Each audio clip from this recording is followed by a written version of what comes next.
আজকের রান্নায় ছিল নিরামিষ আইটেম। তো নিরামিষ আইটেমে আজকে ছিল নিরামিষ বিরিয়ানি। খুবই মজা এবং খেলে মনেই হবে না যে আপনি এটাতে মাংস খাচ্ছেন না। এত মজা হয়েছে যে ছোট ছেলে কয়েকবার নিয়ে খেয়েছে। সকাল এবং দুপুর এবং রাতের জন্য আমি খাবারটা বানিয়েছি একসাথে। চলুন দেখবেন এটা বানাইছি কি দিয়ে। প্রথমে নিয়েছি আধা কেজি, সেটা লবণ তেল পানি দিয়ে মেখে একটু শক্ত করে মেখে নিয়েছি। তারপর পানি দিয়ে ধুয়ে রাবারের অংশটা বের করে এটা হয়ে চারকোনা করে পলি ব্যাগে গরম পানিতে সিদ্ধ করতে দিয়ে দিয়েছি। তারপর এখানে বিরিয়ানির জন্য কয়েকটা বড় আলু কেটে নিয়েছি। তারপর চাল ধুয়ে নিয়েছি। এখানে চাল ধুয়ে এটা সিদ্ধ হয়ে যাওয়ার পর পলিব্যাগ থেকে বের করে নিয়েছি। এইটাকে ইন্ডিয়াতে কাশ্মীরি পনির বলে, তো বাংলাদেশে বলে এটাকে ঘ্যাচাং। তো রান্নাটা ঘিয়ে রান্না করলে খুব বেশি ভালো হয়, তো আমি সরিষার তেলেই রান্না করেছি।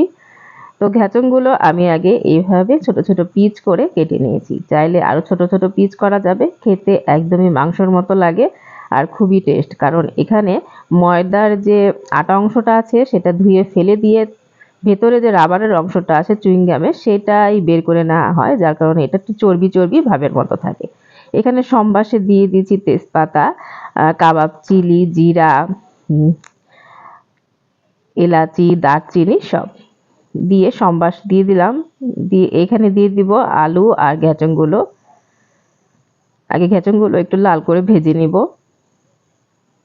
আলাদা ঘিয়ে ভেজে তারপর রান্না করলে অনেক বেশি মজা হয়।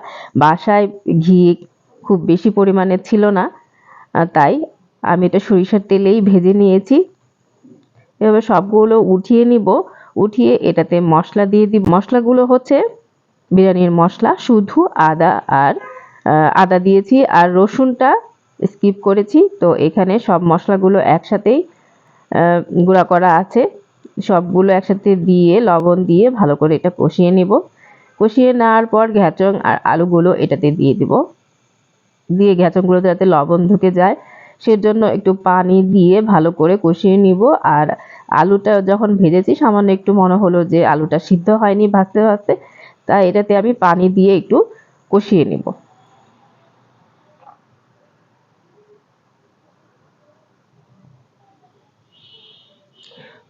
কষানো হতে থাক, এই ফাঁকে আমি কিছু কাঠবাদাম বেটে নেই। এখানে 8টি কাঠবাদাম আমি পাটায় পিষে নিয়েছি, এটাও রান্নার সময় ব্যবহার করব। এই দিকে কিন্তু আমার মশলা কষানো এবং ঘ্যাচং এটা সব কষানো হয়ে গেছে, সেগুলো উঠিয়ে নিলাম। আর এটাতে প্রয়োজন মতো পানি দিয়ে দিলাম। যেহেতু আমি চাল নিয়েছি 2 পট, তো সেই হিসাবে আমি 4 গ্লাস পানি এখানে অ্যাড করেছি এবং গরম পানি অ্যাড করেছি। বলকা আসার পর চালগুলো আমি এটাতে দিয়ে দিলাম। দিয়ে দেওয়ার পর বাদাম যে বেটে রেখেছি সেটাতে আমি আধা কাপের মতো টক দই দিয়ে পেস্ট করে এটা চালে পানির ভেতরে দিয়ে দিলাম। দিয়ে দেওয়ার পর একটু নাড়াচিয়ে ঢাকা দিয়ে দিব। তারপর বিরিয়ানির জন্য আলু আর ঘ্যাচংগুলো এভাবে ছড়িয়ে দিব।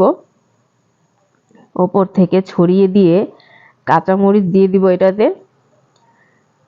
কাঁচামরিচ আর ঘি অল্প ছিল, সেই ঘি দিয়ে দিব এখানে উপরে। দিয়ে এটা ঢাকনা দিয়ে মৃদু আঁচে বিরিয়ানিটা রান্না করব। ঘ্যাচংগুলো ঘিয়ে ভেজে নিলে খুব খেতে বেশি ভালো লাগে। তো ঘি যেহেতু কম ছিল তো আমি ঘিয়ে ভাজতে পারিনি, তেলেই ভেজে নিয়েছি। এই দেখেন আমার বিরিয়ানি হয়ে গেছে। এত সুস্বাদু বিরিয়ানি যে আপনার মনেই হবে না যে আপনি নিরামিষ খাচ্ছেন। খুবই পছন্দের একটি আইটেম বাচ্চাদের, তো বিরিয়ানি হলেই চলে। তো আজকে ছিল এই বিরিয়ানির আইটেম, খুব মজা করে খাওয়া হয়েছে। আপনারা আশা করি বাসায় ট্রাই করে দেখবেন নিরামিষ এই বিরিয়ানিটা। এটার নাম হচ্ছে মহারানী, আর ইন্ডিয়াতে এই ঘ্যাচংকে বলে কাশ্মীরি পনির। ধন্যবাদ সবাইকে ভিডিওটা দেখার জন্য।